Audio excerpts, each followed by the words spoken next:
started here. Teme-Augama Anishnabai, and I am Chief Shelley of Temagami First Nation, and we are standing here today as the Teme-Augama Anishnabai and Temagami First Nation evict the Metis Nation of Ontario from the Metis, our land. This is about a peaceful encampment established at Pond Lake site of the unauthorized cabin. On September 14th, 2023, the Teme-Augama Anishnabai and Temagami First Nation issued eviction notices to the Metis Nation of Ontario and set up a peaceful protection camp at the site of the unauthorized hunt camp built by MNO members on the Metis, our land. The eviction notices were sent to the MNO members who built the cabin, Peter Daco II and Mark Daco II, and copies were sent to MNO Regional Captain of the Hunt, Denis Lefebvre, and to the Chief Captain of the Hunt, MNO President Margaret Froh.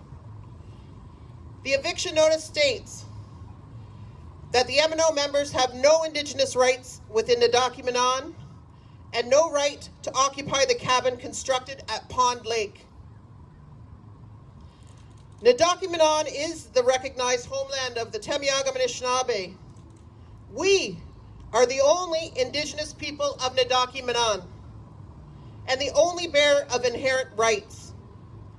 Our established inherent rights come from continuous occupation over thousands of years.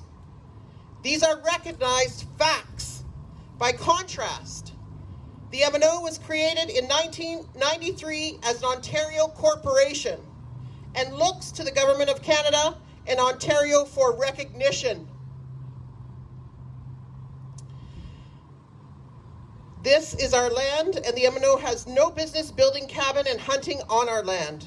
There is no Métis, and there never was a Métis settlement here in the Metis, said Teme-Augama Anishnabai Chief Michael Paul. We are Teme-Augama Anishnabai. The Metis is our homeland. I know I'm right, and those so-called Métis are squatters here. The Teme-Augama Anishnabai Anishnabai Second Chief John Turner said, in the case of the Teme-Augama Anishnabai and later the Temagami First Nation, we have thoroughly documented our history through our oral tradition and early trade and church records. Further, anyone who could be described as Métis was naturalized and adopted by the Teme-Augama Anishnabai exercising inherent jurisdiction. The MNO is riding on the coattails of colonial law to assert false claims to land rights and manufactured Indigenous identity with the backing of Ontario and Canada. Second Chief of Temagami First Nation, Jesse Paul, is concerned about the threat to future generations of Teme-Augama Anishnabai. The future of our youth is at stake. This is a threat to our people, our animals, fish, lands, water, and everything we have depended on since the Creator put us on the Metis. The Teme-Augama Anishnabai and Temagami First Nation have applied to join the Waban Tribal Council's court challenge to stop Canada's Bill C-53, an act respecting the recognition of certain Métis governments in Alberta, Ontario, and Saskatchewan, to give effect to the treaties with those governments and to make consequential amendments to other acts. International treaties between the Crown and Indigenous nations concerning the above-named territories have existed long before Confederation. These are long-established and constitutionally protected Aboriginal and treaty rights. Bill C-53 is an assault on the established inherent rights of bona fide Indigenous nations. Furthermore, there has been no consultation. The Crown has not honored its legal obligation, the duty to consult with First Nations and Inuit. The Teme-Augama Anishnabai and Temagami First Nation are taking legal action and on the ground actions to preserve our established rights in the Metis against the MNO claims and encroachments. These actions are taken years of diplomatic effort on our part, and the MNO did not have the courtesy to respond to our letters. The Ontario Ministry of Natural Resources and Forestry is aiding and abetting MNO's activities in the document without our consent. Miigwech.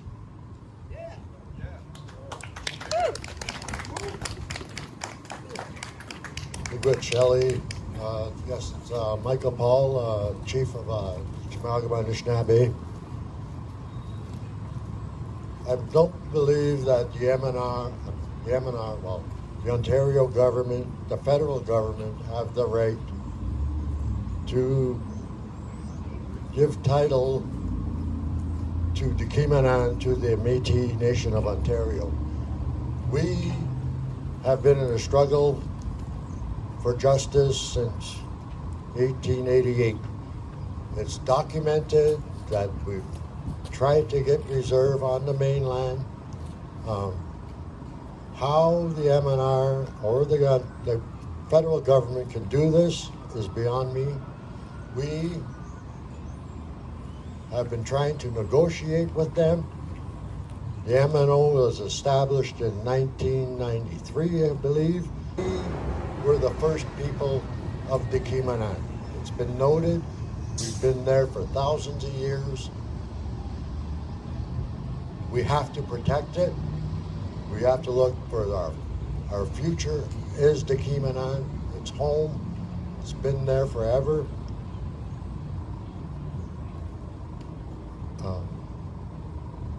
We have to fight the MNO so we can be the caretakers of the Teme-Augama. I don't know, I love that place. I was raised there. I live on it. It provides for our community. Fish, food, it's all there. And that is the threat that the MNO has to our nation. Thank you.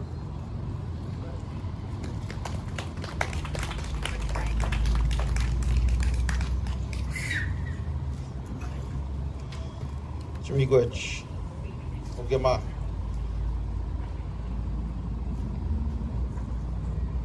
Matiganaba Indigenous cause Anki-Ugama Teme-Augama Anishnabai and Dao Miigwech Ibishayak Mastajik Kajikak. I want to speak about this fight which continues today, and it's with the Ontario government, Canadian government, now the Métis Nation of Ontario, which this fight goes back, struggle for justice, 150 years this year since our chief Canadians first tried to reach the government to settle our issues that we had on our homeland in Teme-Augama. The homeland, an ancient homeland. Our stories talk about a time when there was no vegetation on our homeland.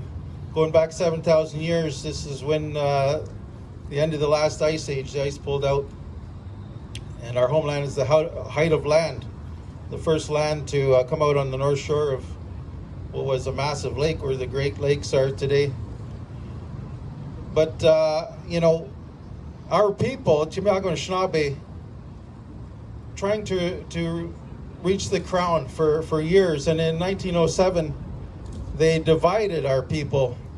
Some of us, Canada recognized in their Indian Act under the recently formed Temagami Indian Band, they called it. And other of us that were non-status also organized in the mid-70s to pursue our outstanding issues as the Temagami Métis and Non-Status Indian Association. But we reunited at that time also, 69 years after we were divided by the government. As the Teme-Augama Anishnabai, we rekindled that council fire and we pursued our issues in Canada's courts. And we told them, we determine who we are. You don't determine who we are. And they eventually recognized and agreed with that truth. And that's a critical component of this issue is today that we're dealing with, because that old association and others in the province, over time, they became what became known as the MNO, the Métis Nation of Ontario. And this entity is now wants to return to our homeland in Dakimanan and say, they have Indigenous rights there. Well, all those people that were under that banner that they've created are Teme-Augama Anishnabai today. And that's why we have to stand up, because what the MNO is doing is no less than trying to redefine in Dakimanan who Indigenous people are. And we had to fight for that with the colonial government first. They had to go to court. They didn't even believe that we were Indigenous to Dakimanan, that was our homeland. We had to prove that. And along the way, organizations like this one behind me, then the Lands and Forests, they would actually burn down our traditional homesteads. They would flood out our people. And we had to fight those battles. We survived that. We go to court and argue with newcomers that we were here. A humiliating job to do, but we did it, and we did it well. Our ancestors that went to court 50 years ago began that process. And then, today we're dealing with MNO assertions, and quite frankly, it almost seems like MNO is in cahoots with this MNR. We understood this Pond Lake building when we were informed about it by our elder Alex Matthias. This building went up, and we understood it's Pete Descoteaux, an MNRF conservation officer, and also a board member of the MNO, Métis Nation of Ontario. And later we were told it's his brother's place. Then lately we hear it's the MNO. It just keeps changing. It's something where there's smoke, there's fire, they say. That's what it seems like to us. We've got to get to the bottom of that yet. So, but what the Métis Nation of Ontario is doing, which is offensive, like in their August 2019 issue of their Métis Voyageur magazine, you see it on some of the placards behind us. They have a picture of my ancestors. In fact, three of the four chiefs that are speaking today are descended from these people, the Turner family, the Fridays and Moores in that picture. And the Métis Voyageur is saying this is Métis people. They lift this photo from Canada Archives on the internet, and they use it and try to say these are Métis people. That's my great-grandfather and my great-great-grandfather and their family. And you see, when you're real descendants, you have things like this. This is Old Ochum's family Bible. Lists the people born in there from 1840s to the 1870s. I have letters. I have actual family photos of him, because we're the real descendants. And we're not Métis. We're Teme-Augama Anishnabai. And it's important that we make that point and we defend our territory from these type of incursions. And this legislation to recognize the membership as it unfolds, I was told this is the reason that it's supported, because they have these ties. I look up their ancestry and I see my family in there. I see Friday family in there. And like these descendants are supposed to be Métis. I was heard from their lawyer, they're even claiming Ochum is Métis on the records, because they can't understand the term Métis used in old records is not talking about a Red River Métis Nation. That's where the Métis Nation, they say they were born. And those Manitoba Métis, they stand with us because they too recognize that this type of membership diminishes who they are as Métis people. And they're trying to diminish who we are. So we're going to stand up against this. They call it colonization 2.0 for a good reason. Because first we had to fight the Crown, and now we have to defend our lands again by folks that are using identity theft, basically saying they're us, to have exercise Indigenous authority on our lands. And we're standing peacefully in opposition to that at Sakyegonsing, Pond Lake, in the territory of Shakse. And, you know, my grandmother is descended from that line. She was born perhaps a mile away from Pond Lake in 1895. And we're proud to be on that land defending it. Once again. Chumigwech.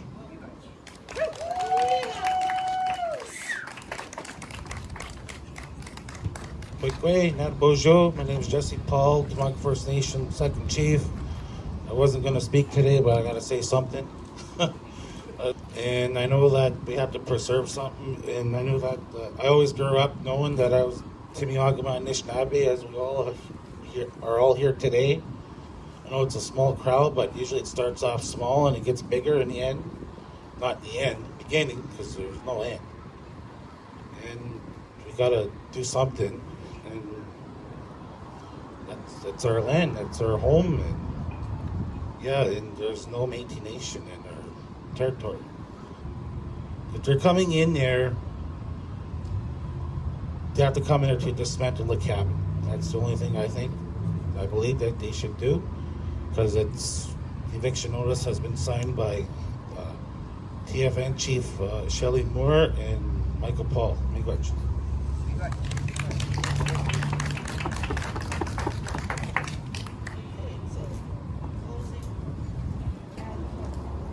Okie doke. Miigwech for everybody for coming out and supporting us, and we'll see you at Pond Lake.